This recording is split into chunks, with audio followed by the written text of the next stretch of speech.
My name is Olivia, and at 38, I never expected to hear that doorbell again. Standing in my $15 million Atherton mansion, successful CEO of a tech empire I built from nothing, I froze. 15 years of family exclusion had left scars that success could not heal. Through the security camera, I saw them all waiting outside their faces, a mixture of awe and desperation. The family that once threw me away had come crawling back. Tell me where you are watching from, and hit that like and subscribe button before we dive into how I watched the color drain from their faces when they realized what was coming. Growing up in a middle-class neighborhood in Chicago, my childhood should have been ordinary. My father, Walter, worked as an engineer at a respectable firm, bringing home a comfortable salary. My mother, Elaine, taught third grade at the local elementary school, beloved by her students and the community. From the outside, we appeared to be the perfect American family, living in a 4-bedroom colonial with a white picket fence and a golden retriever named Buddy. But appearances can be deceiving. I was the youngest of 3 children. My brother Philip was 7 years older, the golden boy who excelled at everything he touched. Football, scholarships, straight A's, and a charming personality that made everyone gravitate toward him. My sister Sophia, 5 years my senior, was the beauty of the family with her perfect blonde curls and dazzling smile. She was a talented pianist and the captain of the debate team. And then there was me, the afterthought. From my earliest memories, I felt the difference in how I was treated. While my siblings received praise and attention for their achievements, mine were met with indifference or criticism. When I brought home straight, as my mother would merely nod and say, "That is what we expect."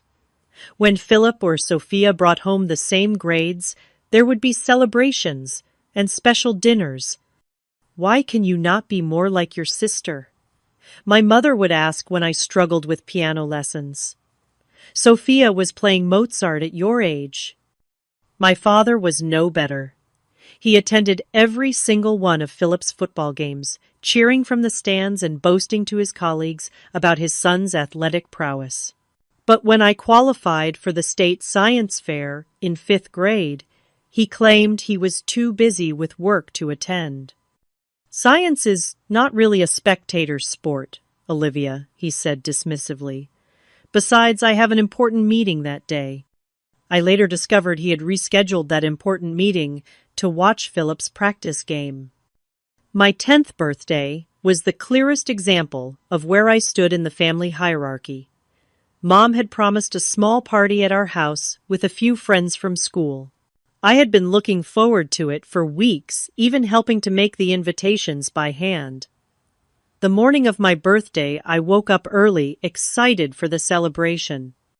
"Olivia, there has been a change of plans," my mother announced over breakfast. "Philip has a championship game today, and we all need to be there to support him. We will have to reschedule your party." My heart sank as I realized what was happening. "But Mom, my friends are coming in 2 hours. We cannot cancel now." "Do not be selfish," my father interjected. "This is a big day for your brother. Family comes first." Family comes first. That phrase would haunt me for years to come, especially when I realized it never seemed to apply when I was the one who needed support. The party was hastily canceled. I called each friend while fighting back tears, explaining that we would have to celebrate another time. Then I was dragged to Philip's football game, where I sat in the bleachers for 3 hours, forgotten as my parents cheered and my sister socialized with her friends who had also come to watch. No one sang happy birthday that day. No one mentioned it at all. When we got home, there was no cake, no presents, just leftover pizza from the celebration for Philip's winning game. I ate alone in my room, tears silently falling onto my plate. Sophia was perhaps the cruelest. As a young teenager, when I was still in elementary school, she found ways to torment me psychologically. She would invite friends over and then exclude me from their activities, locking me out of rooms or speaking in whispers that stopped the moment I entered. She borrowed my things without asking and returned them damaged, if at all. When I complained to our parents, she would put on an innocent face. "Olivia is just being dramatic again," she would say, and they would believe her. Philip was not actively mean, just indifferent. As the big brother, he could have protected me from Sophia's bullying, but he chose to stay out of it. He lived in his own world of sports and popularity, too busy to notice the quiet suffering of his little sister. The only person who showed me genuine love was my grandmother Eleanor, my mother's mother. Grandma Eleanor lived an hour away and visited once a month. During those visits, I felt seen for the first time. "You have a special spark, Olivia," she would tell me as we baked cookies together in the kitchen.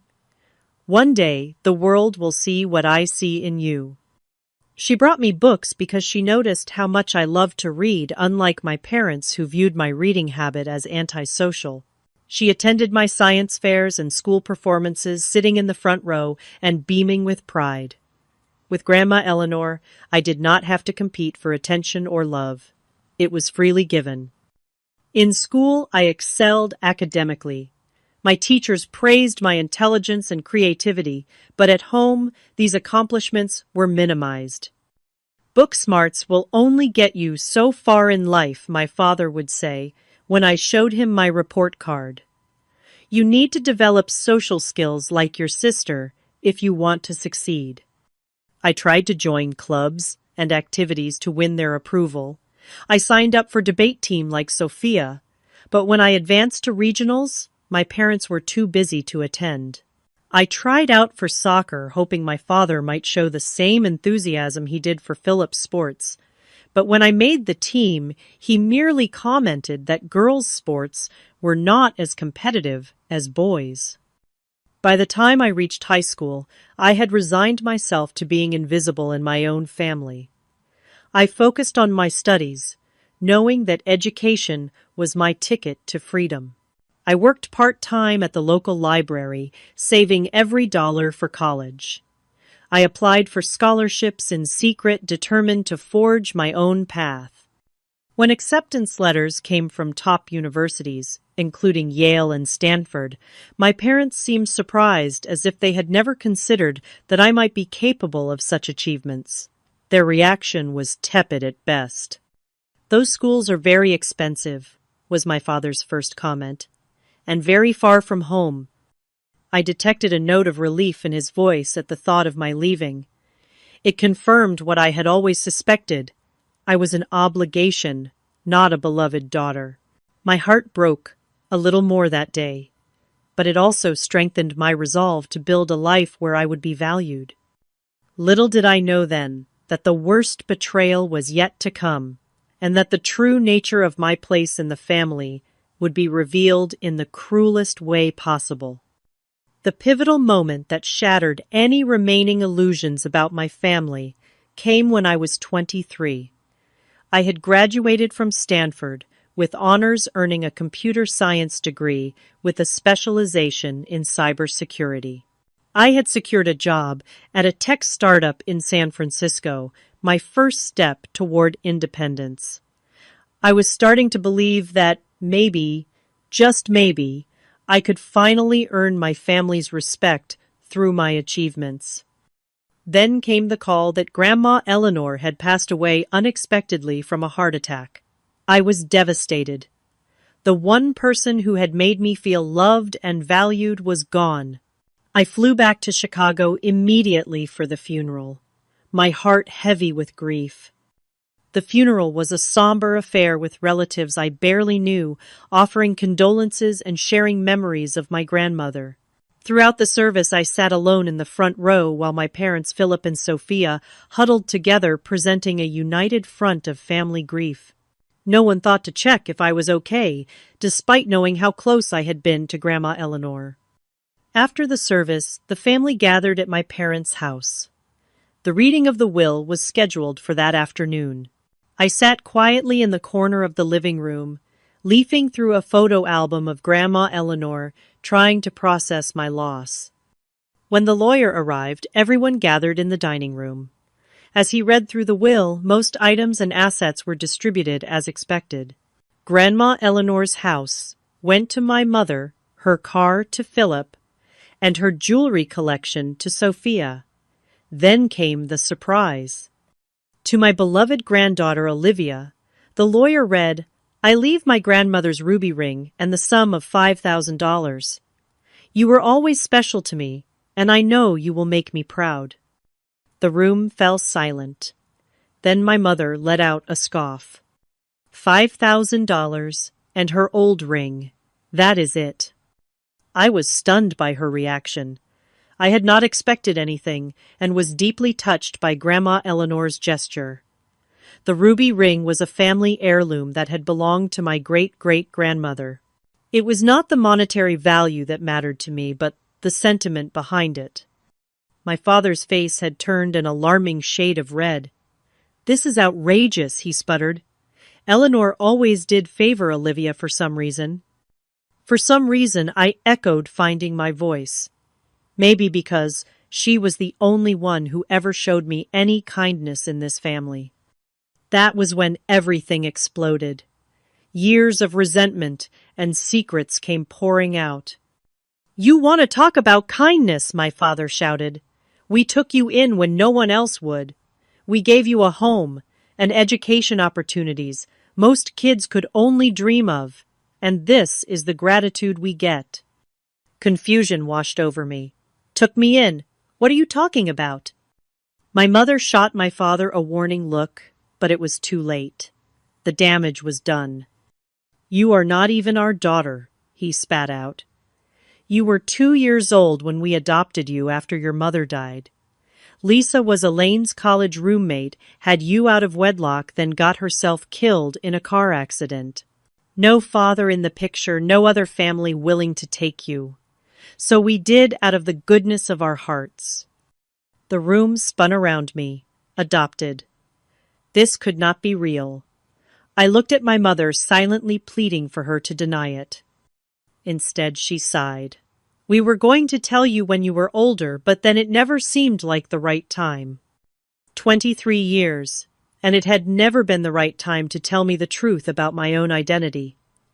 All those years of feeling like I did not belong, like I was different, somehow suddenly made terrible sense. "So, I have been living a lie my entire life," I whispered. "Does everyone know, except me?" "Most of the family knows," Sophia said with a shrug. "It was not exactly a secret. We just did not talk about it. Not a secret to anyone except me, the person whose life it was." I felt sick to my stomach. "Why did Grandma Eleanor leave the ring to Olivia anyway?" Philip asked the lawyer. "It should stay with blood family." Blood family. Those words cut through me like a knife. Mrs. Eleanor specifically mentioned that Olivia should have the ring because, in her words, true family is about love, not blood, the lawyer replied uncomfortably. That set my father off again. That old woman always did try to undermine our parenting, filling Olivia's head with nonsense, making her think she was special when we were trying to raise her to be realistic about her place in the world. "My place?" I asked, my voice rising. "And what exactly is my place in this family?" "You should be grateful we took you in at all," Sophia interjected. "Do you know how many orphans end up in the system? You had privileges most of them could only dream of." I looked at my sister, seeing her clearly for the first time. Privileges, like being reminded constantly that I was not as good as you or Philip, like having my birthdays forgotten and my achievements ignored, those kinds of privileges. "See, this is exactly why we never told you," my mother said. "We knew you would react emotionally instead of rationally." "Finding out my entire life has been a lie seems like a reasonable thing to be emotional about," I retorted. My father stood up, towering over the table. "That is enough. I will not have you speaking to your mother that way, under my roof." If you cannot show some gratitude for everything we have done for you, then perhaps you should leave. I looked around the table at the faces of the people I had called family for 23 years. None of them came to my defense. Not even Philip, who had always been the least antagonistic toward me. In that moment, I made my decision. Fine, I said quietly, gathering my purse. I will go. But first I want to know one thing. Was anything real? Did you ever love me at all? Or was I just a charity case you regretted taking on? The silence that followed was all the answer I needed. I walked out of that house and never looked back. The exclusion from family life became official after that day. I was not invited to Thanksgiving that year, or Christmas, or any family gathering that followed. I saw photos on social media of family reunions, holiday celebrations, and milestone events, all without me. Sophia would occasionally post pictures with captions like, "Complete family gathering," or "So blessed to have everyone I love in one place," pointed reminders that I was not considered part of everyone. There were emails from my father, cold and formal, asking me not to contact them and to respect the family's privacy, as if I were some stranger who might harass them, not someone who had lived as their daughter for over 2 decades. The ultimate pain came when I saw photos of my parents proudly attending Philip's wedding and later the birth of Sophia's first child. Moments I should have been part of erased from the family narrative as thoroughly as if I had never existed. With the $5,000 from Grandma Eleanor and her ruby ring as my only inheritance, I cut all ties and vowed to build a life so successful that they would one day regret throwing me away. Little did I know just how dramatically that vow would be fulfilled. With just $5,000 to my name and a ruby ring, I vowed never to sell. I arrived in San Francisco, determined to forge a new beginning. The money would not last long in one of America's most expensive cities, so I had to be strategic.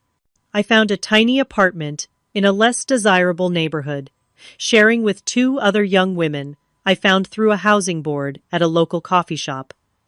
My portion of the rent consumed nearly half of my savings immediately. Alice was a nurse working night shifts, and Jordan was a graduate student in literature. Both were too busy with their own lives to pry into mine, which suited me perfectly. The apartment was cramped with just enough space for a twin bed and a small desk in my room. The kitchen was barely functional, and we shared one bathroom between the 3 of us. It was a far cry from the comfortable suburban home I had grown up in, but it was mine, and there was freedom in that. I secured an entry-level job as a technical support specialist at a small software company. The pay was minimal, barely covering my expenses, but it was a foot in the door of the tech industry. My days consisted of answering calls from frustrated users, troubleshooting basic problems, and documenting issues for the development team. It was mundane work that did not utilize my education or skills, but I approached it with determination. "You are overqualified for this position," my supervisor remarked during my 3-month review. "But I appreciate your work ethic. Keep it up, and there will be opportunities for advancement." I did not want to wait for gradual advancement. Each night after my shift ended, I would return to my tiny room and spend hours teaching myself additional programming languages and cybersecurity protocols. I enrolled in free online courses, participated in coding challenges, and built small projects to enhance my portfolio. Sleep became a luxury I could rarely afford, but every hour of work was an investment in my future. To save money, I lived on ramen noodles and peanut butter sandwiches. I cut my own hair, shopped at thrift stores for clothes, and walked miles to avoid paying for public transportation when the weather permitted. Every dollar saved was a dollar that could keep me independent from the family that had rejected me. 6 months into my self-imposed exile, I attended a free tech workshop at the public library. The topic was emerging threats in cybersecurity, an area I had been focusing on in my studies. The presenter was Professor Diana Chen, a renowned expert in the field from Berkeley.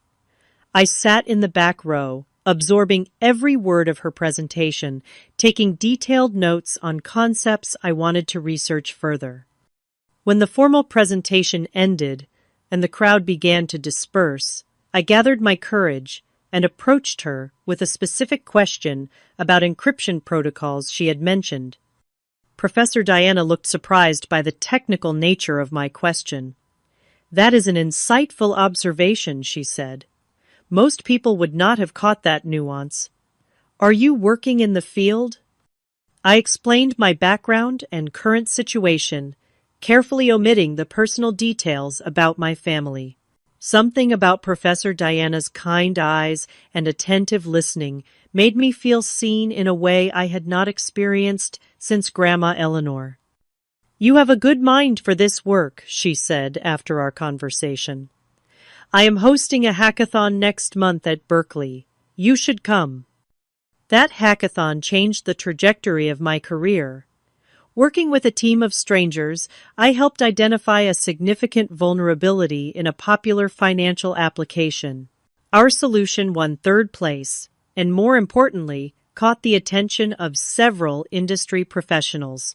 Professor Diana became my unofficial mentor, inviting me to additional events and recommending resources to further my education. "You have a unique perspective on security," she told me, after I shared some of my ideas. "You see vulnerabilities others miss because you think differently." Under her guidance, I began developing a concept for a new approach to data protection, one that focused on behavioral patterns rather than traditional password systems. The idea had potential, but turning it into a viable product would require resources I did not have. "You should consider seeking investors," Professor Diana suggested. "This concept could revolutionize personal data security." The world of venture capital and startup funding was completely foreign to me. I spent weeks researching, preparing a business plan, and practicing my pitch. Professor Diana introduced me to a few of her contacts, but the responses were lukewarm at best. "The concept is interesting, but you have no track record. Come back when you have a working prototype.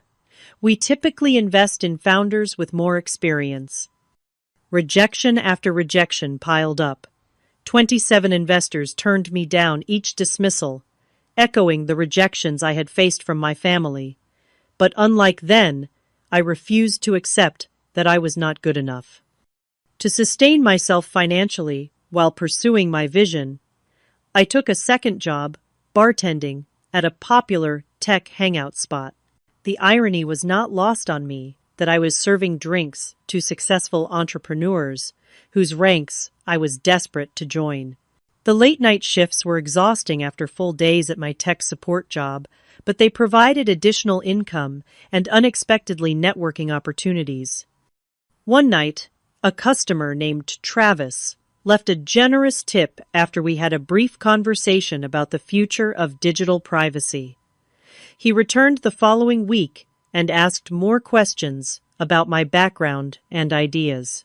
After several such conversations, he revealed that he was an angel investor specializing in cybersecurity startups. "I have been testing you," he admitted, "seeing if you really know your stuff, or if you are just another person with big talk and no substance. You are the real deal. Let me see your business plan." 2 weeks later, I received an investment of $200,000 to develop a prototype of my security system. It was a fraction of what established startups typically received, but it was enough to quit my tech support job and focus on building my product. I kept the bartending gig on weekends, both for extra cash and to stay grounded. The development process was grueling. I rented a small office space and worked 16 to 18-hour days, 7 days a week. There were technical challenges I had not anticipated, requiring me to learn new skills on the fly. There were moments of doubt when the code would not work, or when a security protocol failed testing.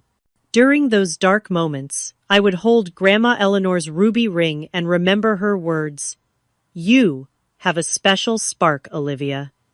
The loneliness was perhaps the most difficult aspect. While I had acquaintances like Professor Diana and my roommates, I had no close friends, no one to celebrate small victories with or to provide comfort during setbacks. I had built walls around myself after the betrayal by my family, afraid to let anyone close enough to hurt me again.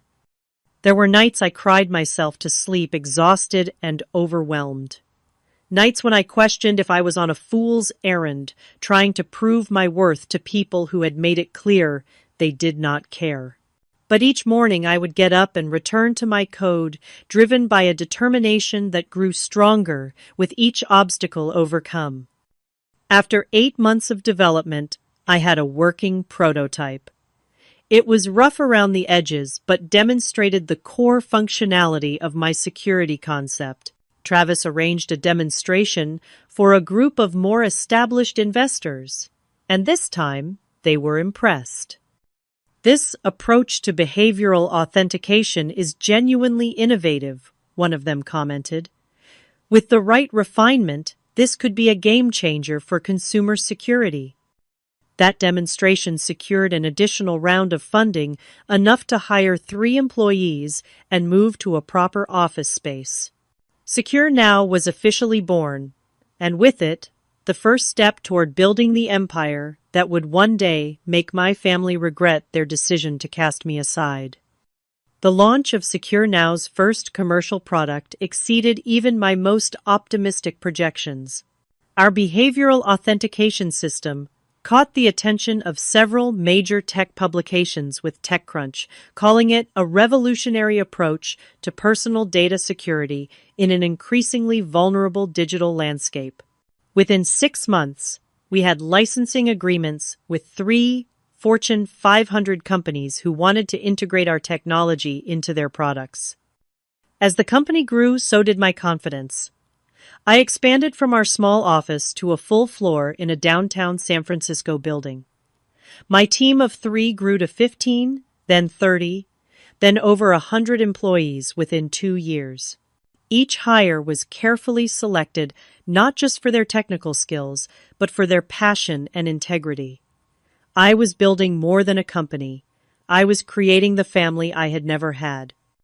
"You have created something special here," Diana remarked during a visit to our new offices. She had transitioned from mentor to friend, one of the few people who knew the truth about my past. And I do not just mean the technology. She was right. The culture at Secure Now was built on respect, collaboration, and recognition of achievements large and small. Every milestone was celebrated, every birthday acknowledged. I made sure no one ever felt invisible or unappreciated the way I had for so many years. Our second product, a secure communication platform that used our proprietary authentication system, attracted attention from government agencies and international corporations concerned about industrial espionage. The contracts that followed pushed Secure Now's valuation past $100 million just 3 years after our founding. Financial success brought changes to my personal life as well. I moved from my shared apartment to a luxury condo overlooking the bay. I replaced my thrift store wardrobe with designer clothes, not out of vanity, but because I learned that in the business world, appearance matters when seeking to be taken seriously. I traded my 10-year-old laptop for cutting-edge technology and my bus pass for a Tesla. Yet despite these material improvements, there remained an emptiness I could not fill. Each night, I would return to my beautiful but silent condo with its panoramic views and expensive furnishings and feel utterly alone. Success was a cold companion. On the 5th anniversary of Secure Now's founding, we secured our biggest deal yet, a $200 million contract to overhaul the security infrastructure for a consortium of international banks. The celebration at the office was jubilant, with champagne flowing and employees cheering as I announced bonuses for everyone. But when the party ended and everyone went home to their families, I returned alone to my condo and opened a bottle of wine. As I sipped my drink on the balcony, I found myself scrolling through social media, a habit I had mostly broken, but occasionally indulged in moments of weakness. There was a new post from Sophia, a family reunion at our parents' lake house, annual Sullivan family tradition. So blessed to have everyone together, the caption read. Everyone, except me, of course. I closed the app and made a decision. If I could not have the family I was born into, I would create a life so full and meaningful that their absence would no longer matter. The next day, I began looking for a permanent home somewhere that could become my sanctuary. After weeks of searching, I found it a sprawling estate in Atherton, the most exclusive neighborhood in the Silicon Valley area. The $15 million property featured a main house with 7 bedrooms, a guest house, a pool, and extensive gardens on 3 acres of land. "Are you sure about this purchase?" my financial advisor asked. "It is a significant investment for a single person." "I am sure," I replied. "This is not just a house. It is a statement." I spent the next 6 months renovating the property to my exact specifications. The formal dining room was converted into a state-of-the-art home office. One wing of the house became a library, filled with thousands of books fulfilling my childhood dream of having my own personal library, like the one in Beauty and the Beast, my favorite fairy tale growing up. Each room was carefully designed to reflect different aspects of my personality and interests. The color schemes were warm and inviting, the furniture elegant but comfortable. Unlike the stark minimalism of my San Francisco condo, this house was meant to be lived in, to create memories in. The crown jewel of the property was the garden. I hired a renowned landscape architect to create an English garden with winding paths, hidden benches, and year-round blooms. It was the kind of garden Grandma Eleanor would have loved, and I placed a small memorial bench with her name in a quiet corner surrounded by her favorite flowers. As Secure Now continued to expand, now with over 500 employees and offices in 5 countries, I made a conscious effort to balance my professional success with personal growth. I joined boards of charitable organizations focusing particularly on those that supported foster children and orphans. I established a scholarship fund for computer science students from disadvantaged backgrounds. I began mentoring young women entering the tech field, determined to help them avoid some of the obstacles I had faced. Through these activities, I slowly built a circle of friends who knew nothing about my past and accepted me for who I was now. There was Travis, my first investor, who had become a trusted advisor and weekend sailing companion. Diana, of course, remained a constant presence now, bringing her husband and children to regular dinners at my home. Jordan, my former roommate, had finished her PhD and now taught literature at Stanford. We met monthly for coffee and book discussions. There was also my executive team, Layla, my brilliant chief technology officer, Marcus, the chief financial officer, whose careful stewardship had helped grow our company's value, and Derek, our chief operating officer, whose organizational skills kept everything running smoothly. They had started as employees, but had become something more over the years, people I trusted and respected. This carefully constructed family of choice helped fill some of the emptiness, but there were still moments when the past would creep in. Late at night, I would sometimes find myself looking through an old photo album I had kept from my childhood, one of the few possessions I had taken when I left my parents' house. The smiling faces in those photos seemed to belong to strangers, now people I once thought loved me, but had proven otherwise. 10 years after founding Secure Now, I took the company public. The IPO was wildly successful, making me a billionaire overnight, at least on paper. My face appeared on the cover of business magazines with headlines like, Security Queen: How Olivia Sullivan Built a Tech Empire from Nothing. If my biological family saw these articles, they never reached out. Their silence was both a relief and a lingering wound. On the 15th anniversary of the day I had been cast out of my family, I hosted a charity gala at my Atherton estate. The event raised over $10 million for foster care organizations, a cause that had become deeply personal to me. As I stood addressing the crowd of Silicon Valley elites, politicians, and celebrities who had paid thousands of dollars for the privilege of attending, I could not help but reflect on the journey that had brought me here.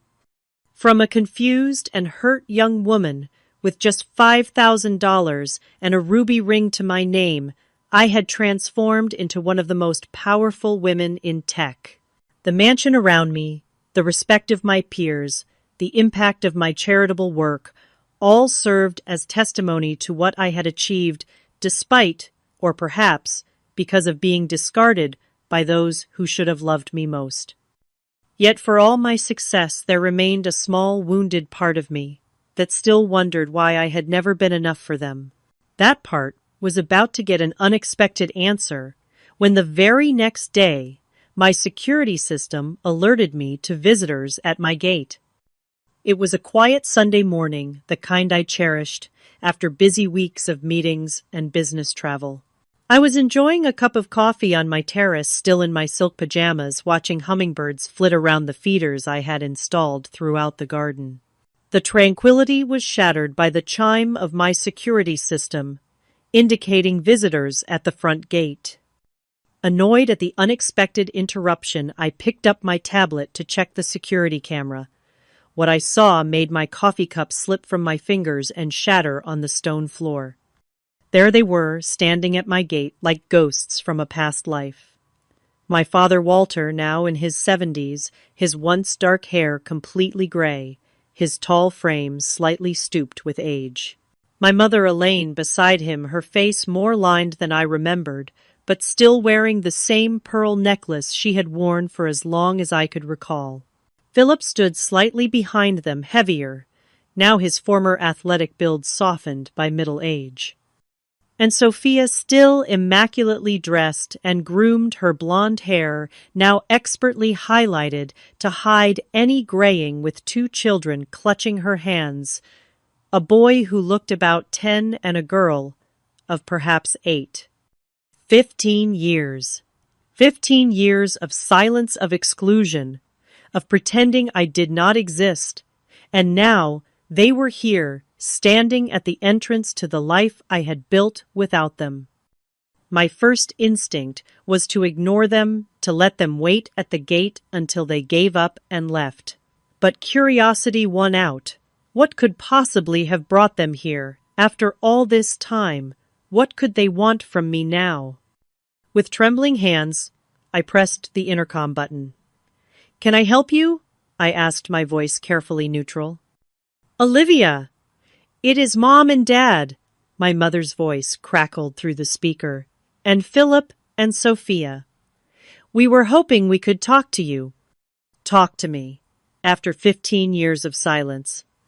I should have said no. I should have told them to leave and never come back. But some deeply buried part of me, that little girl who had always longed for her family's approval, made me press the button to open the gate. I rushed to my bedroom to change, pulling on jeans and a simple blouse, running a brush through my hair. I did not want to look like I had made an effort for them, but neither did I want to appear as though their arrival had caught me off guard. By the time the doorbell rang, I had composed myself, at least outwardly. I opened the front door with what I hoped was an expression of mild interest rather than the emotional turmoil raging inside me. The 5 of them stood on my doorstep, looking up at the grand facade of my home with poorly concealed awe. "Olivia," my mother said, stepping forward with arms outstretched as if to embrace me, "you look wonderful." I stepped back slightly, avoiding the hug. Thank you, I replied coolly. This is unexpected. We have been trying to find the right time to reach out, my father said, his voice softer than I remembered. When we saw the article about your charity gala in the Wall Street Journal, we thought it might be time to reconnect. The Wall Street Journal. Of course. They had not come because they missed me or regretted their actions. They had come because they had seen evidence of my wealth and success in a national publication. Please come in, I said, my hospitality on autopilot, even as my mind processed this revelation. I led them through the grand foyer, with its marble floors and sweeping staircase, into the main living room, where floor-to-ceiling windows overlooked the gardens and pool. This is quite a home, Philip said, whistling softly as he took in the custom furnishings and original artwork on the walls. Thank you, I replied, simply gesturing for them to sit on the Italian leather sofas. Can I offer you something to drink, coffee, water? Coffee would be lovely, my mother said, perching on the edge of the sofa, as if afraid to fully commit to sitting in my home. I used the excuse of preparing coffee to escape to the kitchen for a moment, leaning against the counter and taking deep breaths to steady myself. I had imagined this scenario countless times over the years, fantasized about what I would say if they ever showed up in my life again. But now that it was happening, I felt unprepared, vulnerable in a way I had not felt in years. When I returned with a tray of coffee in my finest porcelain, set a petty display of wealth I could not resist. The children were exploring the room while the adults sat in awkward silence. These are my children, Sophia said as I set down the tray. Jackson and Emma. I nodded to the children, who regarded me with curious eyes. Hello, I said, unsure how to interact with these niece and nephew I had never met. Had Sophia told them about me? Did they know they had an aunt who had been erased from family photos and conversations? They are beautiful, I said, because it seemed like the expected response. We have missed you, Olivia, my mother said, tears welling in her eyes. The performance was almost convincing. All these years we have thought about you. Have you?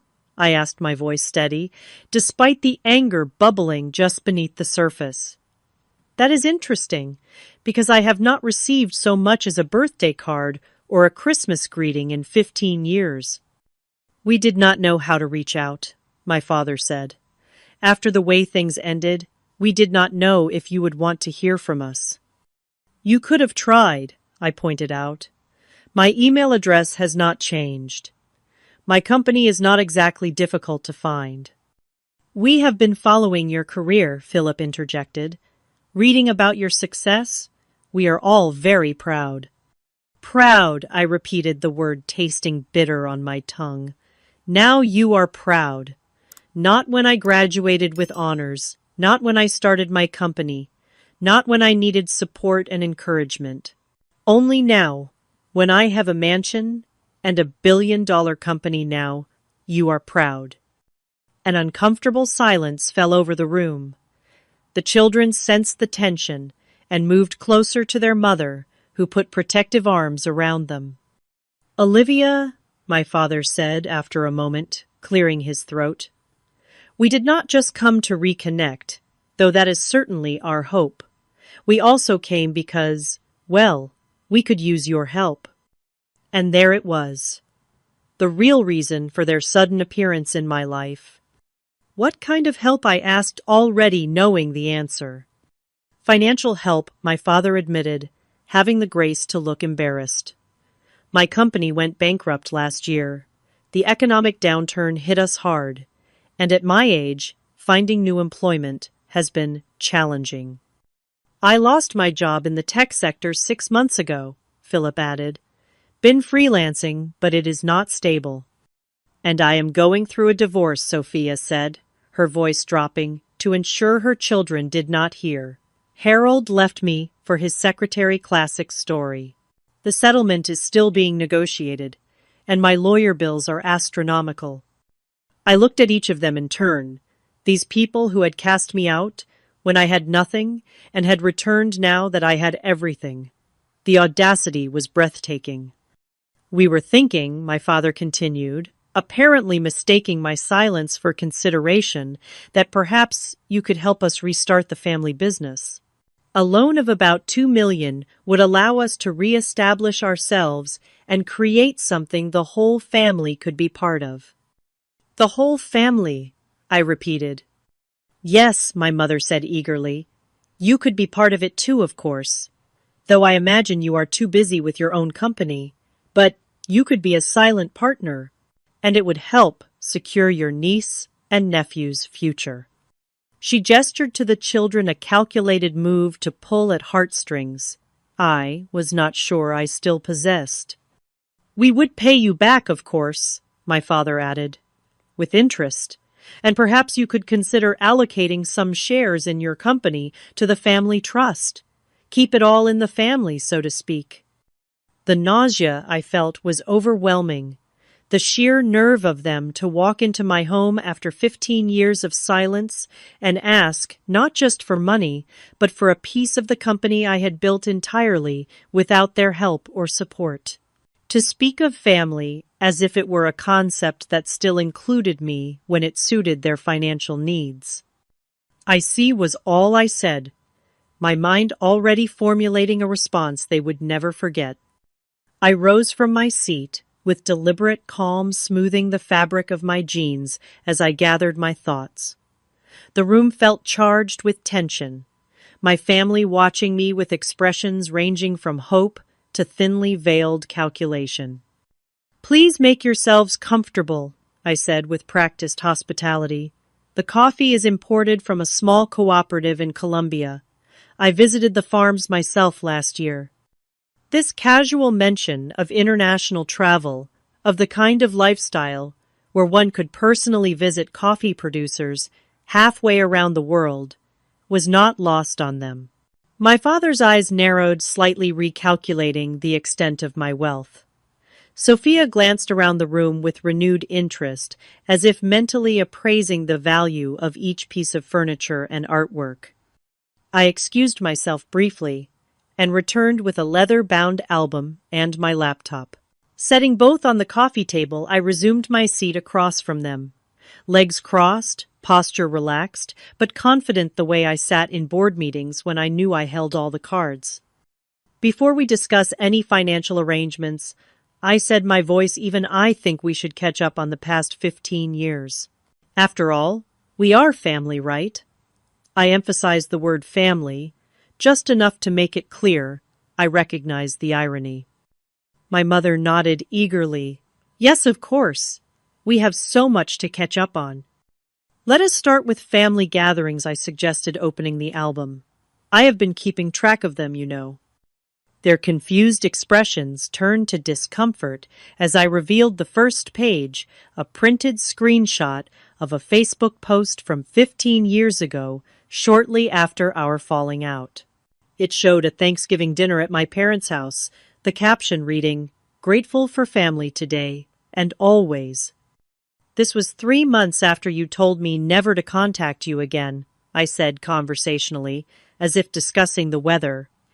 I noticed all of you were there, plus Uncle Robert and Aunt Linda and their children. Cousin Jessica even flew in from Denver. I turned the page. Christmas same year. Nothing better than having the whole family together for the holidays. That is a lovely tree, Mom. Did you use the ornaments I made in elementary school? Or did those get thrown out along with my baby pictures? Page after page, I showed them evidence of the life they had lived without me. Birthday celebrations, graduations, weddings, baby showers for Sophia's children, anniversary parties for my parents. All documented on social media with captions about complete family gatherings and everyone we love in one place. Why do you have all these? Sophia asked, her voice strained. Know your enemy, I replied with a small smile. A basic principle of security. You taught me that, Dad, probably the most valuable lesson you ever gave me. Always know who you are dealing with. I closed the album and opened my laptop. Now let us move on to more recent history. I turned the screen toward them, showing an email from my father dated 12 years ago. I read it aloud, my voice steady. Olivia, I must insist that you cease any attempts to contact family members. Your mother was very upset by your Christmas card. We have moved on with our lives and expect you to respect our privacy. Walter Sullivan. I looked up at my father. That was in response to the only Christmas card I ever sent after leaving. A simple card wishing you happy holidays. No requests for reconciliation, no accusations, just a card. That was your response. He had the decency to look ashamed, staring down at his hands. And this, I continued scrolling to another email, is from Sophia to her friend Jenna, which she accidentally copied me on 3 years ago. Ugh saw another article about my sister, the tech genius. Mom was going on about it all day. As if being rich makes up for being such a freak growing up. Some people just have all the luck despite being totally socially inept. Charming Sophia. My sister's face flushed red. I did not mean. Oh, I think you did, I interrupted. But it is fine. Your opinion of me stopped mattering a long time ago. I closed the laptop and leaned forward, looking each of them in the eye, in turn. For 15 years, you have lived your lives as if I did not exist. You celebrated holidays, shared milestones, supported each other through hardships. You were a family in every sense of the word, just without me, and that was your choice. I stood and walked to the window, looking out at the garden I had created at the bench, dedicated to Grandma Eleanor, the only family member who had ever truly loved me. Now you come here to the home I built, to the life I created entirely without your help, and you talk about family as if it is something that can be picked up and put down whenever it becomes convenient or profitable. I turned back to face them. Let me be very clear. I do not need a family that only wants me when I have something to offer them. I do not need parents who only acknowledge me when I am successful. I do not need siblings who mock me behind my back, but come asking for handouts. The color had drained from my father's face. My mother was crying silently, whether from genuine remorse or frustration at the failure of their plan, I could not tell. Philip stared at the floor, and Sophia sat rigid with anger or embarrassment or both. That said, I continued my voice, softening slightly, as I looked at the children who appeared confused and uncomfortable. I do not believe in punishing children for the sins of their parents. I returned to my seat and addressed my niece and nephew directly. Jackson Emma, I am your Aunt Olivia. We have never met before today, but that is not your fault. I would like to get to know you both, if you are interested. The children looked to their mother for guidance, uncertain how to respond to this stranger claiming to be their aunt. And to that end I said, returning my gaze to the adults, I will not be giving you $2 million to restart a family business that failed once already. I will not be signing over shares of my company to a family trust. What I will do is establish education funds for Jackson and Emma to ensure they have the opportunity to attend any college they choose when the time comes. Sophia's expression was a complex mixture of relief, disappointment, and wounded pride. We do not need your charity, she began. It is not charity, I cut her off. It is an investment in the only innocent parties in this room. The funds will be managed by my financial team and will only be accessible for educational expenses. You will have no access to the money. I stood signaling that the meeting was coming to an end. That is my offer. Take it or leave it. My father stood as well, his face flushed with a familiar anger. After everything we did for you. What exactly did you do for me? I asked quietly. Remind me. We gave you a home when no one else would, sputtered. We fed and clothed you, sent you to good schools. You did the legal minimum required of parents, I corrected him. And you made sure I knew every day that it was an obligation, not a choice made from love. The moment I was old enough to be cast out, you did exactly that. My mother rose, tears still streaming down her face. Olivia, please. We made mistakes. We are sorry. Are you sorry for what you did? Or sorry that I became successful without you? I asked. Because those are very different things. She had no answer to that. I think it is time for you to go, I said gently, but firmly. My assistant will contact you regarding the education funds for the children if you choose to accept them. Otherwise, I wish you all well in your future endeavors. I walked them to the door, maintaining my composure through sheer force of will. As they stepped outside, Sophia turned back, her expression softer than I had seen it in decades. For what it is worth, she said quietly, I am proud of what you have accomplished. I really am. Too little too late. But I nodded acknowledgement of her words. Take care of your children, Sophia, I replied. They deserve better than what we had. I closed the door on my past and leaned against it, finally allowing the tears to come. They were not tears of sadness or regret, but of release. In facing my family, in refusing to be manipulated by them again, I had finally freed myself from the last chains of their approval. I pulled out my phone and dialed the one person I knew would understand. Diana, it is Olivia. Can you come over? My family just left, and I need a friend right now.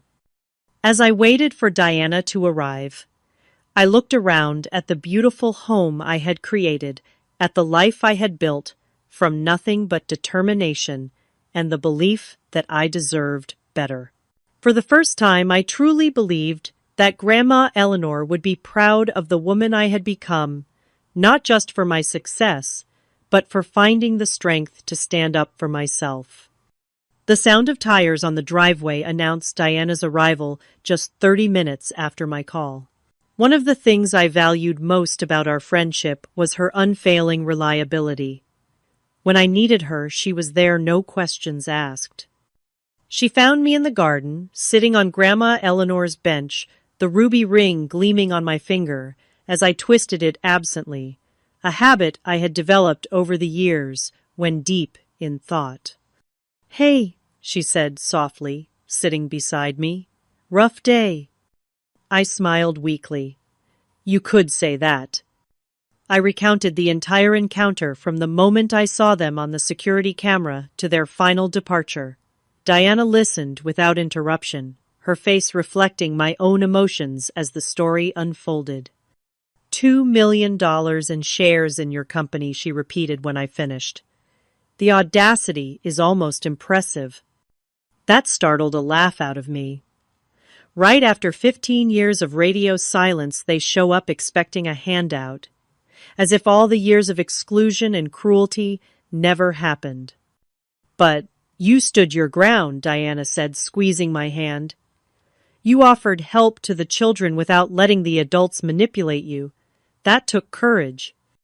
We sat in comfortable silence for a few minutes, watching the late afternoon sun cast long shadows across the garden. The emotional upheaval of the day had left me drained, but also strangely at peace.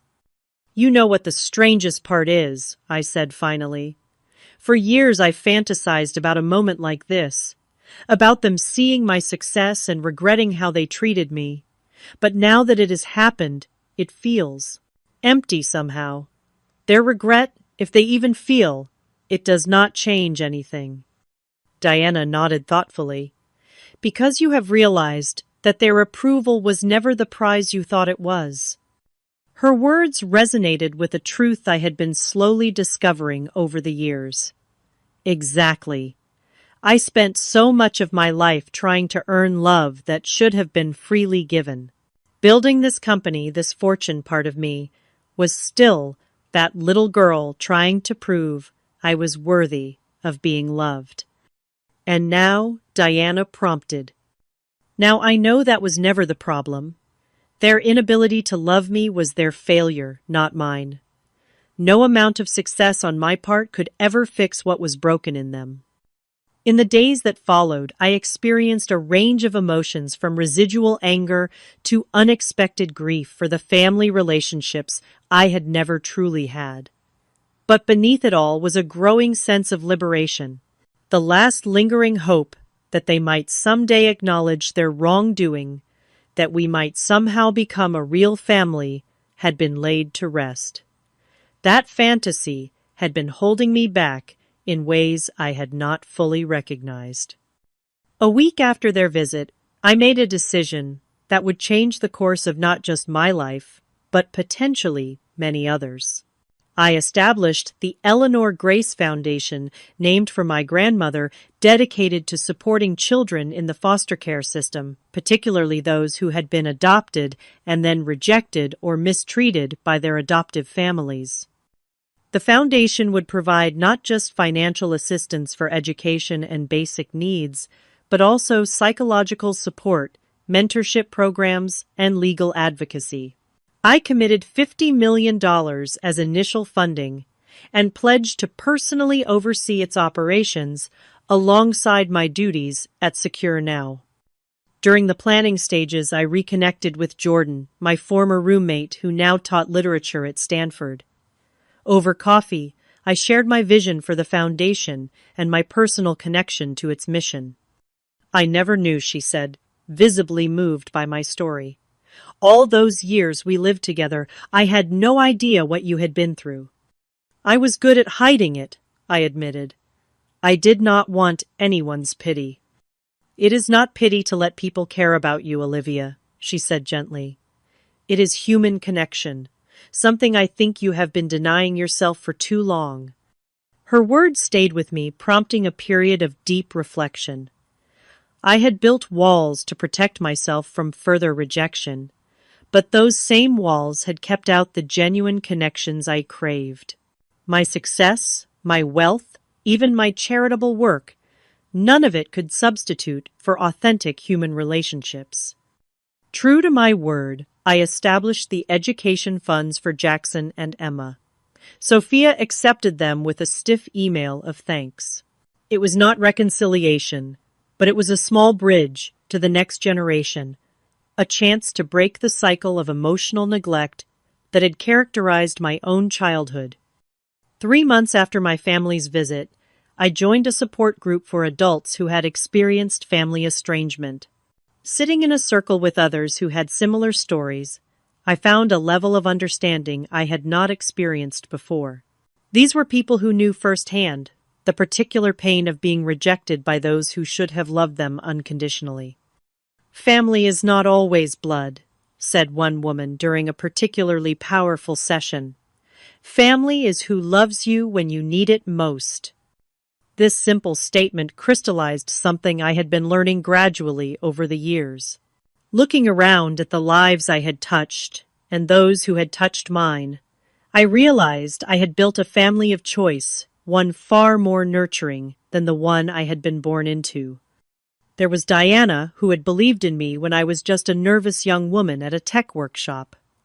Travis, who had taken a chance on my ideas when 27 other investors had said no. My executive team at Secure Now, who had stood by me through the company's growth and challenges. The children benefiting from my foundation's programs, whose letters and artwork now decorated a wall in my home office.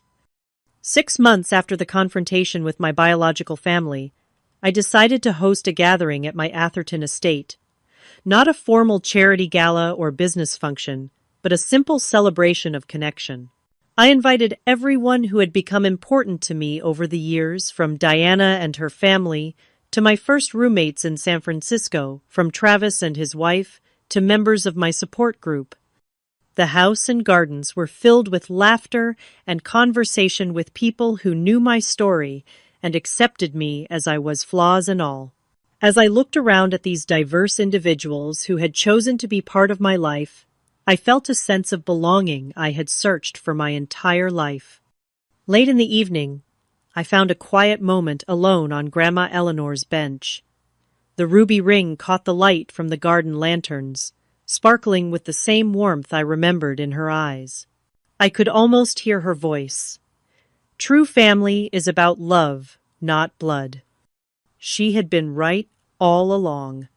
Blood ties may be the beginning of family, but they are not its definition. Family is built through love, respect, and choices made day after day to show up for one another. It cannot be measured by DNA or legal documents, but by the depth of connection and the safety found in each other's presence. My journey from rejected child to successful businesswoman had been driven partly by a desire to prove my worth to those who had discarded me. But the true transformation came when I realized that my worth had never been in question, only their ability to see it.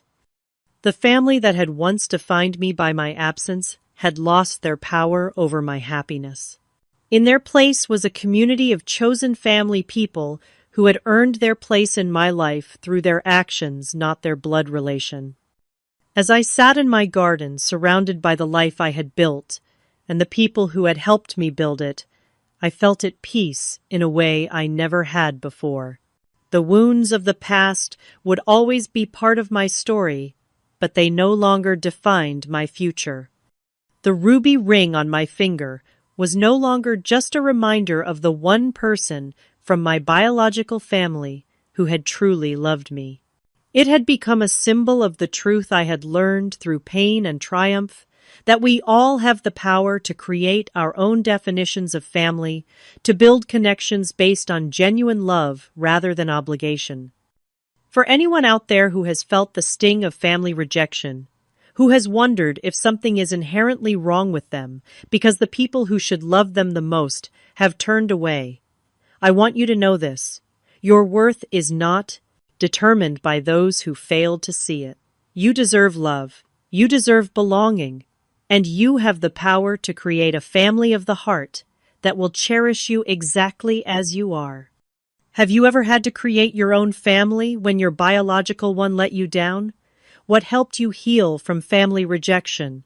Share your stories in the comments below, and do not forget to like, subscribe, and share this video if it resonated with you.